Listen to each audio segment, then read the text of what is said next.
Good morning students. हमारा chapter चल रहा था भारत का भौतिक स्वरूप। इसका हमारा वर्गीकरण चल रहा था। भारत का जो भौतिक प्रदेश है उसको हमने हिमालय हिमालय हिमालय के बाद में हमने किया था गंगा गंगा ब्रह्मपुत्र का मैदान, और तीसरा हमारा था तटीय मैदान, और उसके बाद में था द्वीप समूह। ठीक है, और इसके आगे था हमारा प्रायद्वीपीय पठारी भाग। अगर देखा जाए तो ये हमारा था भौतिक दृष्टि से, भौतिक दृष्टि से। ठीक है, तो इसमें हमारा वर्गीकरण चल रहा था भौतिक दृष्टि से में। इसमें फिर हमने आगे इसके 4 पार्ट किए थे भौतिक दृष्टि से, और एक हमारा था संरचना, बनावट या संरचना। ठीक है, तो हमने क्या कर लिया था, हिमालय कर लिया था, गंगा और ब्रह्मपुत्र का मैदान कर लिया था। तो आज हम जो करेंगे वो है हमारा आगे तटीय मैदान। तटीय मैदान में देखते हैं, तटीय मैदान या द्वीप समूह है। आज का जो हमारे ये टॉपिक रहेगा, नोट कर लेते हैं, तटीय मैदान और द्वीप समूह। तो आज आपका हमारा ये टॉपिक रहेगा।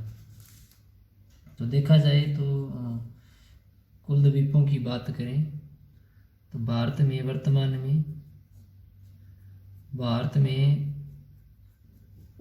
कुल द्वीप, बड़े द्वीप है ना, वो है 247 लगभग। ठीक है, इसके बाद में देखें तो भारत में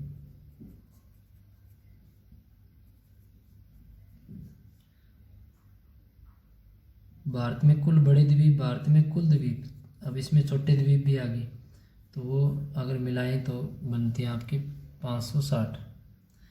ठीक है, द्वीप क्या होता है, सबसे पहले तो ये जानना जरूरी है।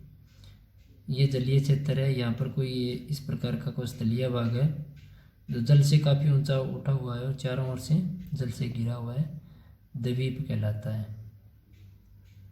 ठीक है, तो द्वीप किसे कहते हैं, जो ऐसा जलीय क्षेत्र तीन ओर या चारों ओर से जल से घिरा हो और समुद्र तल से काफ़ी ऊंचा उठा हो, उसे द्वीप कहा जाता है। तो भारत में कुल जो बड़े द्वीप है वो है 247, और अगर टोटल की बात करें तो ये है लगभग 560।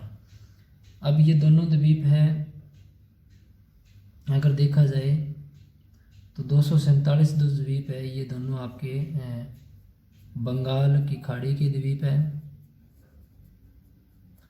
और कुछ अरब सागर के भी द्वीप है। ठीक है, तो ये 247 है, ये बड़े द्वीप में गिने जाते हैं। तो ये बंगाल की खाड़ी में भी पाए जाते हैं और अरब सागर में भी पाए जाते हैं। ठीक है, अगर बात करें हम अलग बंगाल की खाड़ी की, बंगाल की खाड़ी के कुल द्वीप, बंगाल की खाड़ी में कुल कितने द्वीप हैं, 204 द्वीप हैं। ठीक है, और इन पर मानव का निवास स्थान कितने पर है, मानव निवास स्थान, मानव का निवास स्थान है वो मात्र 38 द्वीप ऐसे हैं जिस पर मानव अपना निवास स्थान बनाए हुए हैं या निवास कर सकता है। ठीक है, अब देखते हैं इनका जो निर्माण, जो बंगाल की खाड़ी की जो द्वीप है इनका निर्माण कब से प्रारंभ हुआ। जैसे हिमालय का निर्माण हमने किया था, इसी प्रकार इन द्वीपों का निर्माण है वो देखते हैं। ठीक है, तो निर्माण में क्या है,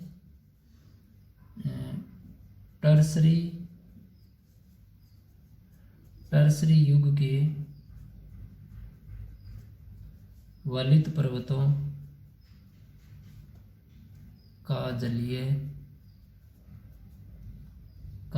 भाग से बाहर आने के कारण निर्माण होता है। यानी टर्सरी युग की जो पर्वत श्रृंखलाएँ हैं वो कुछ जलीय भाग में जो दबी हुई है या वो बाहर निकल गई, तो उससे क्या हुआ, द्वीपों का निर्माण हो गया। अगर देखा जाए तो दूसरा जो निर्माण प्रक्रिया में दूसरा भागीदारी है वो नदियों की भी रहती है। नदियों के अवसाद, अब समुद्र में कुछ इस प्रकार का भाग होता है वो ऊपर उठा होता है, उसके ऊपर नदियाँ अपना जो निक्षेपित पदार्थ है वो जमा होता रहता है और एक टाइम ऐसा आता है, एक समय ऐसा आता है कि वो काफ़ी ऊपर उठ जाता है और जलीय राशि से ऊपर दिखाई देता है, तो उसे द्वीप कहा जाता है।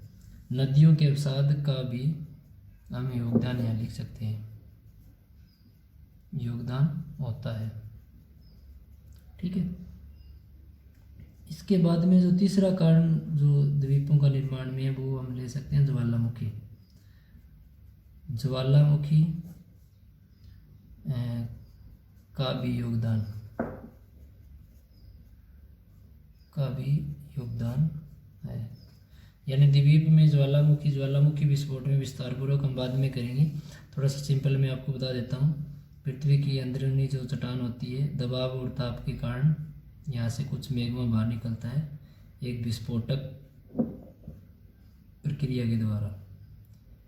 तो यहाँ ये लावा जमा होता रहता है। ऐसे कई बार क्या होता है, समुद्र में भी इस प्रकार की घटनाएं पैदा हो सकती है, तो उससे द्वीपों का निर्माण हो जाता है।